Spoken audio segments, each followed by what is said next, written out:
we start a discussion on a major news story. The COVID-19 pandemic continues to rage across the world, infecting millions in its wake. The virus is upturning people's lives everywhere, but most of all in countries that lack critical infrastructure and the capacity to deal with the pandemic. The World Economic Forum says 85% of the world's population live in developing countries, where the effects of the pandemic will be worst felt. Today, we speak with Im Sang-ho, South Korean ambassador to the Republic of Madagascar, who has been observing and helping the local response to the outbreak of COVID-19. Thank you, Ambassador, for joining us today. Well, thank you for the invitation. Well, my first question to you, how did the infection cases in Madagascar begin to emerge and spread? Oh, yes, Madagascar is probably best known for its namesake Disney movie. It's a really beautiful island with a magnificent biodiversity. At the same time, it's also one of the poorest countries in the world, where 78% of its 27 million people live under $2 a day. So you can imagine how people were really concerned when we found the first case of COVID-19 here in Madagascar back in March. It was March 20th. It started out with a single case in Antananarivo, the capital city, but it's been spreading across the island, and now pretty much all corners of the island has been infected by this disease. There was really a global shortage of COVID-19 test kits, but Madagascar very recently managed to procure them, and you helped facilitate this, so we'd love to hear more about that. Yeah, well, when the epidemic first broke out in March, actually, the stock of the testing kits here available in Madagascar was just 1,400.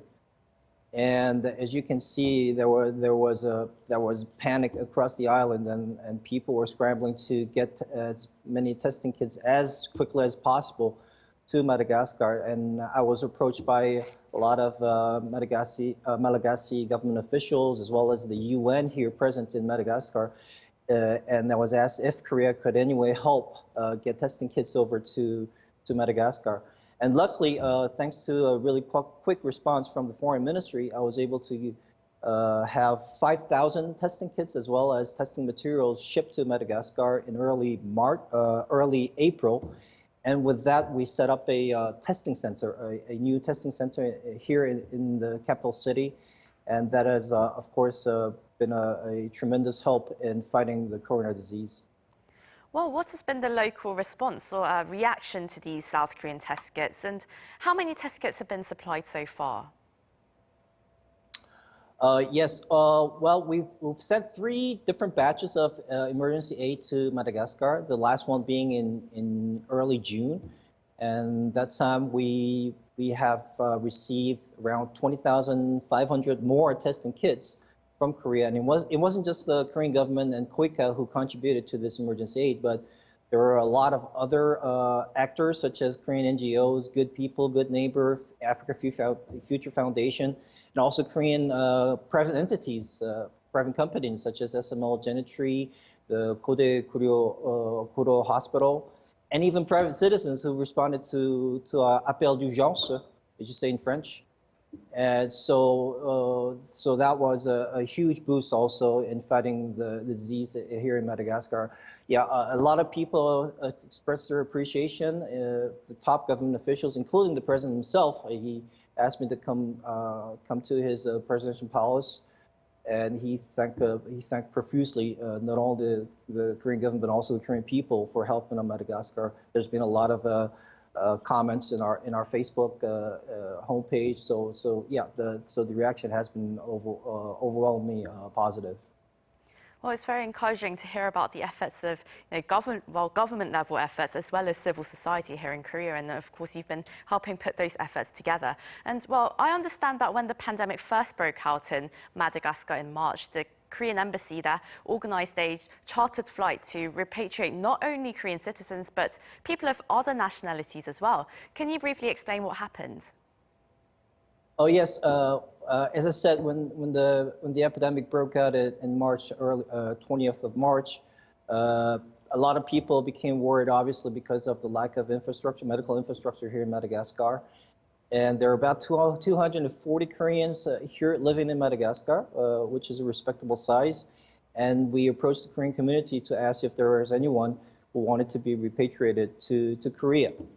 And 26 people signed up, mostly families with kids, people with underlying conditions. And we approached different airlines here, and despite the declaration of national emergency and the closure of the airport, this one airlines offered services with a charter plane, and it had 100 seats, and the price was $100,000 US. So if you divide that by 26, the amount one person has to pay became a little too steep. So I was at an impasse there, and the U.S. ambassador, who's a really good friend of mine, he called me and asked if there are any seats left in the charter plane. He heard about this, and he said there are a lot of American citizens who would like to get on board. And I said, of course, why not? And so like that, I started recruiting other embassies. I called up the Japanese ambassador, the German ambassador, and in the end, there were 76 people from 6 different nationalities who got on board with the Korean citizens on that charter plane. Wow, well, that's really encouraging to hear. I mean, we are hearing a lot these days that the world lacks global coordination, but you've been helping arrange these, cases of global coordination, so that's very good to hear. But, well, at the same time, many people say there's not enough global attention on countries with lesser developed social infrastructure, many of which are already riddled with health issues and very inadequate medical facilities as well. Would you agree with that? And what's the danger here of health problems becoming exacerbated due to the COVID-19 pandemic?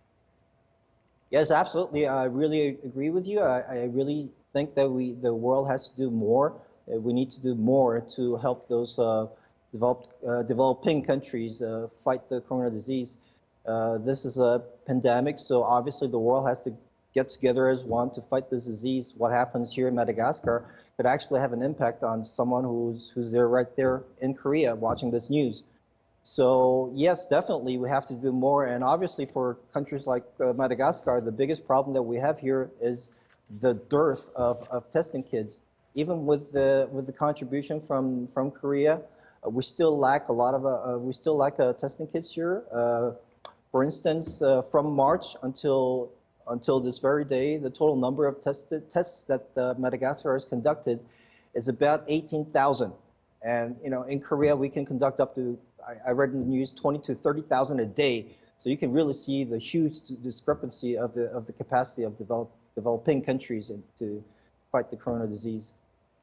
Well, how are people's livelihoods in these societies, Madagascar especially, being impacted, given that they rely so heavily on tourism and most of the population are employed in the informal sector as well?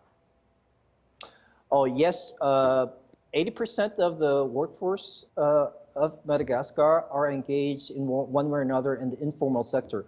And they're what you call here a journaliste, which means, a journalier.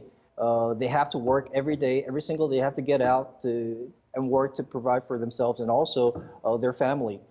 So, and tourism, as you mentioned, is one of the sectors that has been hit the hardest because from the day the COVID-19 broke out here, there's been 0 tourists from abroad.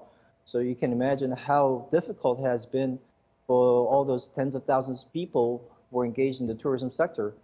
And moreover, it's been having a negative impact on the environment itself because these people who are now left with no other choice but to revert back to their old ways of exploiting the forest and the wild animals. So it's a big tragedy. Well, it's really critical that, as you mentioned, the world comes together to help these countries respond and safeguard their livelihoods as well. And, well, as of early June, around 110 countries requested humanitarian assistance from the South Korean government to tackle COVID-19. What key roles do you see South Korea playing to help these countries? And on that front, how is your embassy in Madagascar planning to become a part of these efforts?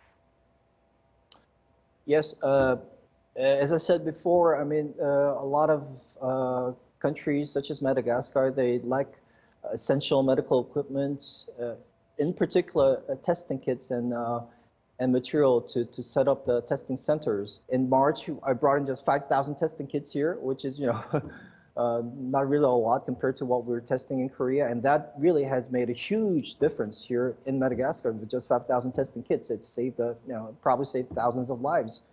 So I would really encourage Korea to keep on help other countries, other developing countries. And for instance, we still remember after all these years, the 16 countries, they came to our aid when the Korean War broke out. And I'm sure, after a while, the countries that receive our aid to fight the COVID-19 will continue to remember us for a long time. So with that, in that spirit, the Korean Embassy will continue to galvanize support from the Korean society to help the Madagascar people overcome the COVID-19. Thank you. Well, we're going to have to wrap up the conversation here, but thank you very much for your insights. Im Sang-woo, South Korean Ambassador to the Republic of Madagascar. Thank you so much for joining us, and we wish you the best of luck in your efforts to bring Korea's COVID-19 response model to Madagascar. Thank you. Thank you for having me. This is also where we wrap up the show. Thank you for watching.